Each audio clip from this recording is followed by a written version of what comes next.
महाराष्ट्र क्रांती news, आवाज सर्वसामान्यांचा। दहेगाव भरवास फाट्यावर दरोडेखोरांचा धुमाकूळ, चाकू गजाचा धाक दाखवत 51,000चा ऐवज लंपास।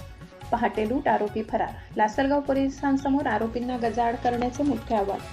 नाशिक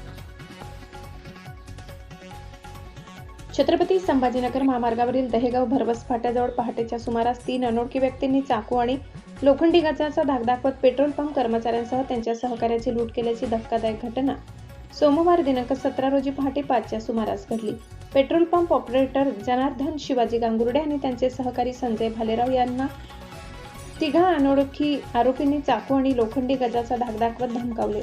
त्यानंतर आरोपींनी 500 रुपयांच्या 80 नोटा, 200 रुपयाच्या 20 नोटा, 100 रुपयाच्या 30 नोटा आणि 2 मोबाईल असा सुमारे 51,000 रुपयांचा ऐवज जबरदस्तीने हिसकावून घेतला। लुटीनंतर आरोपींनी गोंदेगाव येथील रमजू भैयालाल पठाण यांच्या मालकीची काळ्या रंगाची यामाहा FZ मोटरसायकल क्रमांक MH15GQ 6909 देखील चोरून नेली। या दुचाकीची किंमत सुमारे 20,000 रुपये असल्याचे फिर्यादीत नमूद आहे। या प्रकरणी जनार्दन शिवाजी गांगुर्डे यांनी लासलगाव पोलीस ठाण्यात फिर्याद दिली आहे। त्यानुसार गुन्हा रजिस्टर नंबर 255/2026 अन्वये भारतीय न्याय संहिता 2023 मधील कलम 309(4), 303(2), 3(5) अंतर्गत गुन्हा दाखल करण्यात आला। पहाटे महामार्गावरील घडलेल्या या धाडसी लुटीमुळे परिसरात खळबळ उडाली असून नागरिकांच्या सुरक्षेचा प्रश्न पुन्हा ऐरणीवर आलाय।